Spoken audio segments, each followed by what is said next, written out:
Geralt Crawford, The Secretly Invisible Rich Man Bab 1. Saat itu pukul 9 malam di gedung asrama pria di kampus universitas. Geralt, tolong turun ke asrama 101 di lantai 1 dan bawakan laptopku untukku. Seorang pria berambut pirang dari asrama sebelah membuka pintu kamar asrama Geralt tepat sebelum dia menjatuhkan $1 ke lantai, lalu berbalik dan berjalan pergi. Ngomong-ngomong, tolong ambilkan aku sebotol air mineral dari supermarket di lantai bawah. Juga, siswa berambut pirang itu berbalik sebelum dia menjatuhkan $3 lagi ke lantai. $2 untuk air mineral dalam kemasan dan $1 lagi untuk menjalankan tugas untuknya. Hei, Blondie, mengapa orang-orang di asrama Anda selalu meminta Geralt untuk menjalankan tugas untuk Anda? Mengapa kalian menjadi pengganggu seperti itu? Petik 2. Orang-orang di asrama Geralt bertanya dengan dingin karena mereka sudah tidak tahan lagi. Hahaha, Geralt tinggal di asramamu dan kamu belum mengerti dia. Jika Anda memberinya $1, dia bahkan akan makan kotoran jika Anda memintanya. Blondie menjawab sinis. Kemudian, dia tertawa sebelum meninggalkan asrama. Wajah Geralt memerah karena malu saat dia menutup telinga terhadap apa yang dikatakan pria berambut pirang itu. Setelah itu, dia membungkuk untuk mengambil beberapa dolar di tanah. Sebelum dia berpikir, dengan cara ini, saya akan menghasilkan $2 dan itu cukup bagi saya untuk membeli 3 roti kukus dan sekantong acar. Aku tidak akan kelaparan lagi. Petik 2. Geralt, jangan pergi. Jika Anda tidak punya cukup uang, kami akan meminjamkan Anda beberapa dan Anda bahkan tidak perlu membayar kami kembali. Kepala asrama tidak bisa menahan diri untuk tidak bersimpati pada Geralt. Geralt menggelengkan kepalanya sebelum tersenyum dan berkata, "Terima kasih, tapi tidak apa-apa." Setelah berbicara, Geralt berbalik untuk berjalan keluar dari asrama. Pada saat ini, semua anak laki-laki melihat ke belakang Geralt saat mereka menggelengkan kepala dengan kasihan. Faktanya, Geralt tidak ingin menjalankan tugas untuk orang lain dan dia ingin menikmati kehidupan universitasnya juga. Akan sangat bagus jika dia bisa terus belajar di universitas tanpa harus khawatir tentang apa pun. Namun, dia benar-benar sangat miskin. Meskipun anak laki-laki lain di asramanya memperlakukannya dengan sangat baik, dia tidak ingin mereka mengasihaninya. Kalau tidak, Geralt takut mereka pada akhirnya akan muak dengannya. Selain teman sekamar asramanya, Geralt tidak punya teman lain di universitas. Geralt, aku mendengar Blondie mengatakan bahwa kamu sedang menuju ke bawah, kan? Pada saat ini, seorang anak laki-laki berpakaian sangat bagus keluar dari asrama sebelah. Namanya Danny Sanders dan dia adalah kepala asrama Blondie. Dia adalah idola setiap siswi. Karena dia tidak hanya kaya tapi dia juga sangat tampan. Namun, dia selalu meremehkan Geralt karena dia merasa Geralt memalukan. Geralt tidak mengerti mengapa Danny mau berbicara dengannya. Geralt hanya mengangguk dan berkata, "Ya, saya menuju ke bawah." Danny tersenyum sebelum memberi Geralt sekotak barang. "Salah satu temanku akan menunggu di hutan timur hari ini. Tolong berikan dia kotak ini.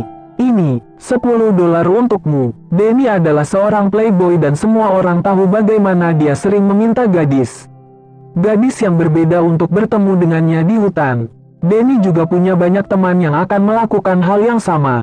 Namun, Geralt tidak terlalu memikirkannya karena dia sudah terbiasa menjalankan tugas untuk orang lain. Dia hanya mengambil kotak dan $10 itu sebelum dia berjalan ke bawah. Begitu dia berbalik, dia sepertinya mendengar tawa samar Danny di latar belakang. Geralt turun untuk mengambil laptop dan membeli sebotol air mineral sebelum dia memutuskan untuk memberikan kotak barang-barang untuk Danny.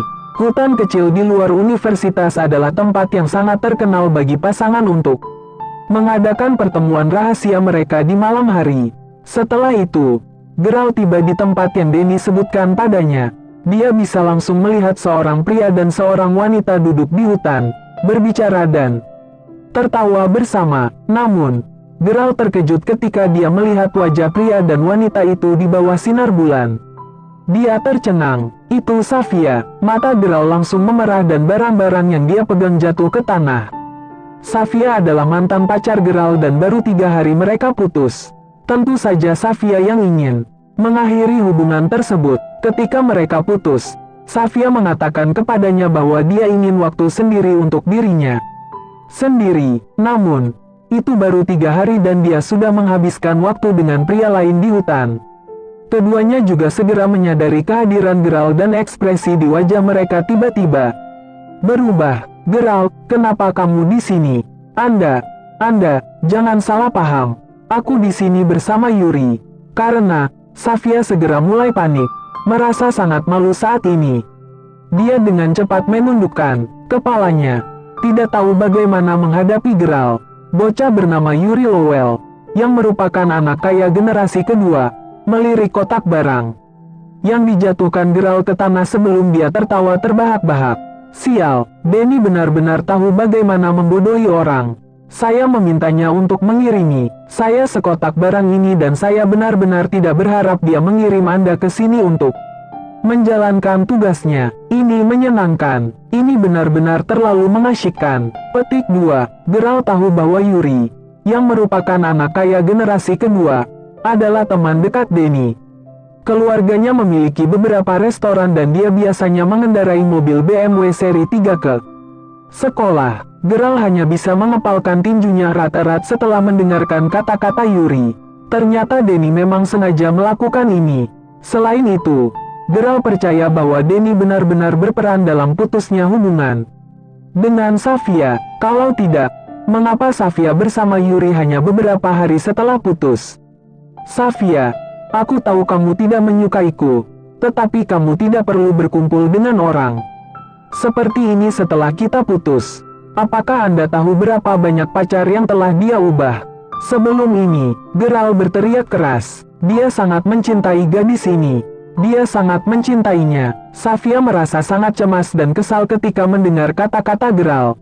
Geralt, menurutmu, kamu siapa? Siapa yang memberi Anda hak untuk mengajari saya bagaimana saya harus bertindak dan apa yang harus saya lakukan? Aku sudah putus denganmu dan aku bisa memilih untuk bersama siapapun yang aku inginkan. Petik 2. Juga, Safia sangat marah kali ini. Setelah itu, dia menatap Geralt sebelum dia berkata, apakah kamu datang ke sini untuk membuatku jijik dengan sengaja? Enyah, menamparkan. Setelah dia selesai berbicara, Safia melangkah maju dan menamparkan wajah Geralt dengan keras. Yuri tertawa terbahak-bahak kali ini. Hahaha, Safia, kenapa kau mengusirnya?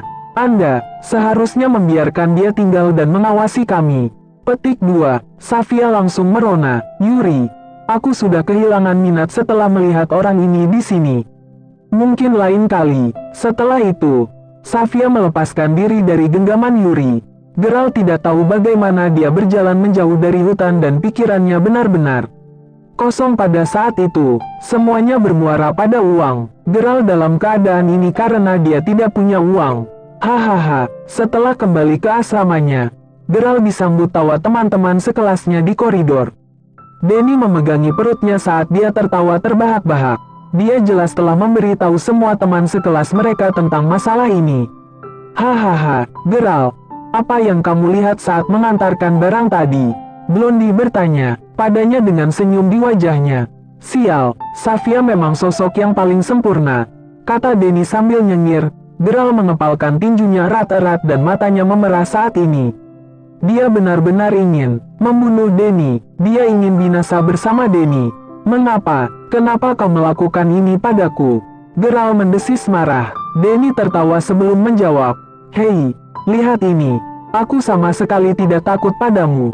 Di antara semua orang miskin di kelas kita, kaulah yang paling saya pandang rendah. Safia adalah wanita yang sangat cantik dan sayang sekali jika dia menjalin hubungan dengan orang sepertimu. Akan lebih baik bagi kakakku untuk menikmati dan bermain-main dengannya, setidaknya selama beberapa hari. Ngomong-ngomong, Geralt, tahukah kamu bahwa Yuri berhasil menjemput Safia setelah mengirim SMS padanya kurang dari setengah jam sementara kamu harus mengejarnya selama lebih dari setahun sebelum dia akhirnya setuju untuk menjadi pacarmu. Semua orang tertawa saat ini dan tidak ada yang peduli dengan martabat Geralt sama sekali. Aku melakukannya untukmu. Geralt segera menghampiri Denny. Akibatnya, dia malah dipukuli oleh teman-teman Denny.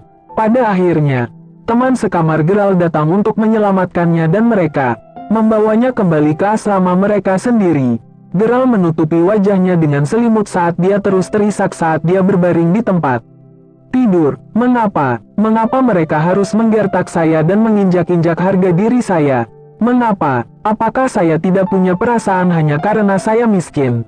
Apakah saya bukan orang di mata mereka? Geralt terus berjuang secara internal dan dia tidak bisa menghentikan air mata mengalir di pipinya. Dia tidak bisa melupakan pemandangan yang baru saja dia saksikan malam ini. Dia tidak tahu berapa lama dia meringkuk di bawah selimut, menangis sebelum akhirnya tertidur. Mungkin karena malam yang begitu gelap dan sunyi, Geralt tidur sangat nyenyak malam itu. Ketika dia bangun keesokan paginya, tidak ada seorang pun di asrama.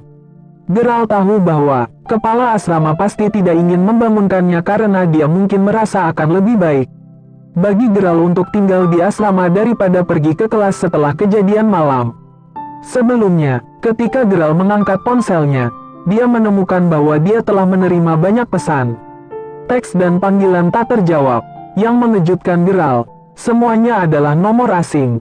Geralt juga menerima pesan teks yang menyatakan bahwa seseorang telah mentransfer uang ke rekening banknya, Bank Duxtonville, 19 tahun.